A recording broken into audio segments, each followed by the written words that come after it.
Hi everyone, welcome back to my channel. And in today's video, what I thought I would do is walk through a process that I often use when I'm drawing the human figure. First thing is, for me, is always gesture. To me, gesture is essentially a shorthand notation of how this object sits in space and time. The second thing, once I have the gesture down, I focus on form. And form is essentially the 3D nature of the object that I'm trying to communicate, represented on a two-dimensional space. Form is where the magic happens. This is how do we fool the human brain into thinking that it's looking at a 3D object, when in fact, all we're presenting the brain with is a two-dimensional piece of paper. And the final thing, it's the light.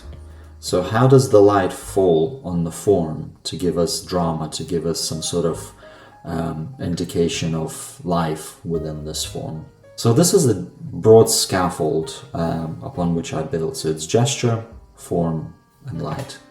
First of all, let's look at the gesture. So the arm, the gesture is fairly straightforward. So we have humerus going this way to the elbow, then we have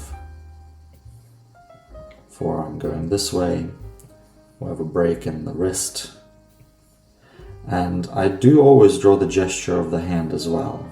When I'm drawing gesture, I'm also thinking about my landmarks, so I do use my anatomical landmarks to try and make it easy for myself to construct the gesture. So first one, and the most obvious one, I think, is the elbow. So the elbow is a big focal point on the arm, and it serves as a kind of as an ending point for the gesture of the upper of the humerus. The less obvious one, I think, but equally important, is the olecranon, and that's essentially a bony tip that sits just at the top of the shoulder. And when it comes to the hand, I think, again, the wrist and maybe a couple of knuckles and maybe the points of the fingers. So this essentially gives me a sense of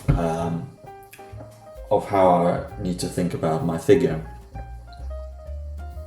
Okay, so I find the olecranon, so that's going to be somewhere here, and then draw the gesture of the humerus going to the elbow. So already I have my two landmarks established. I've established the length of my humerus as well. And then I'm drawing the gesture of the forearm. And here I can see the relationship between the olecranon, or the shoulder tip, and the wrist. So they're not perfectly aligned, but it terminates somewhere there. So this is the gesture of my forearm. Next, I'm focusing on the relationship between the wrist and the index finger, and that's the dominant gesture of the hand.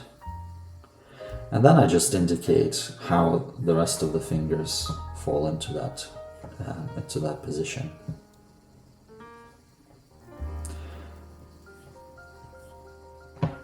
There. So as a gesture, this is essentially finished. There's nothing else that I need to capture.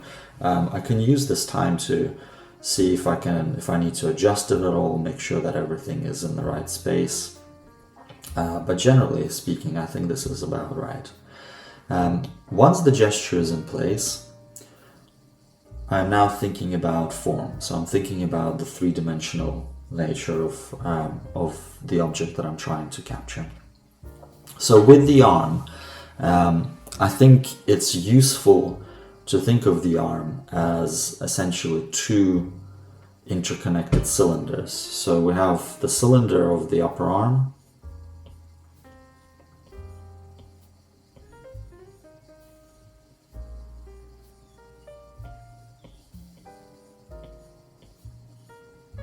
And then we have the cylinder of the forearm.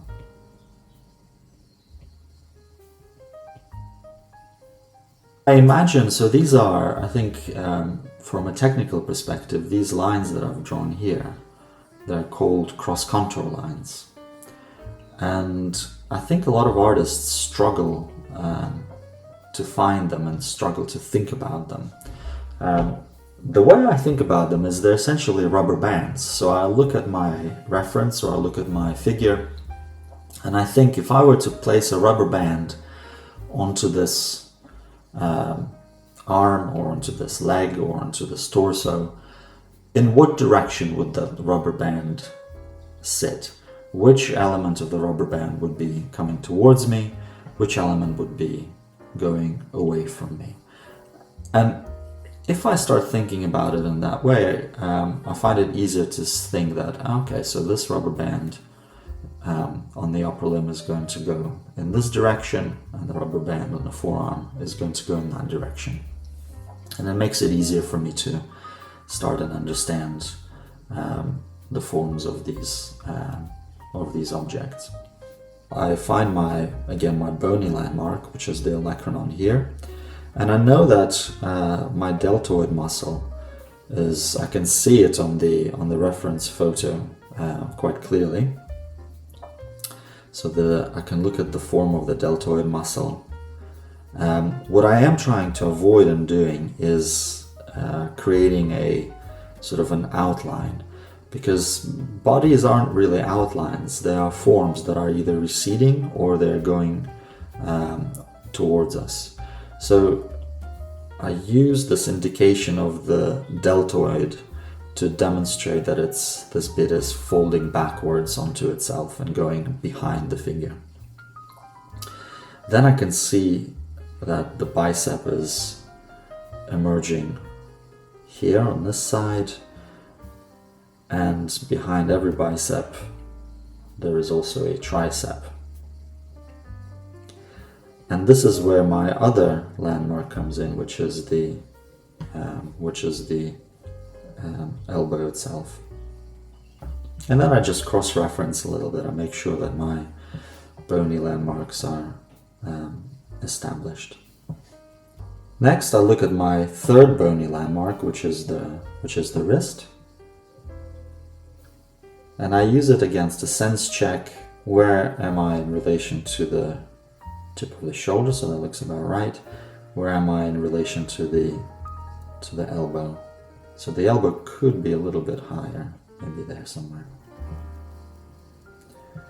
And then I draw the anatomy of the forearm. Now, obviously all of these muscles have names, so if you think it's helpful to learn these names, I'm very happy to address them by their names. The next step is light. So how do we describe the forms in greater detail by using what we know about light? So first of all, we need to understand where in this reference photograph the light is coming from. And I can see that the brightest area is along here. So this is what's reflecting the most light. So I know that my light source is most likely coming from here. And if I think about these just as I'm thinking about cylinders, then it becomes a lot easier for me to shade, because all I'm doing now is just shading a cylinder.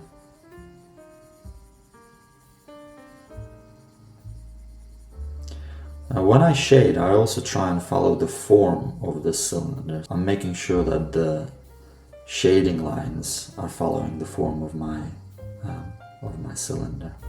And again, that's going to give us that illusion that we're dealing with a three-dimensional object on a two-dimensional surface.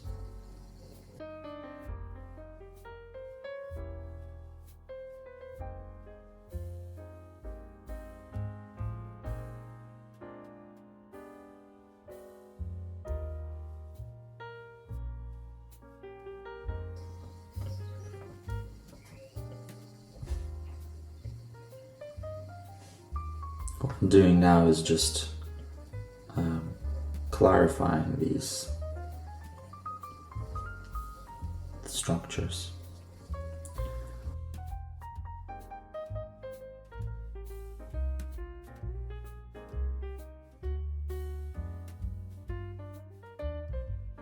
So as you can see here, I'm not drawing every single finger. I've simplified and I've indicated things that are important to me, which are the fingertips and a couple of these bony landmarks on the fingers.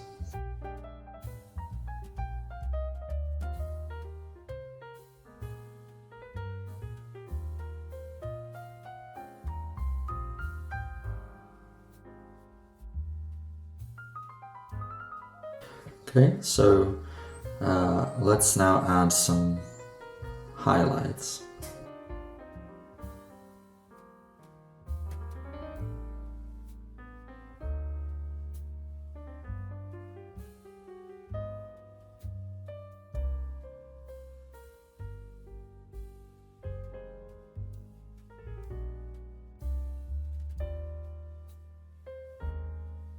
Okay, so essentially this is it. So there's our arm. So we followed very basic principles.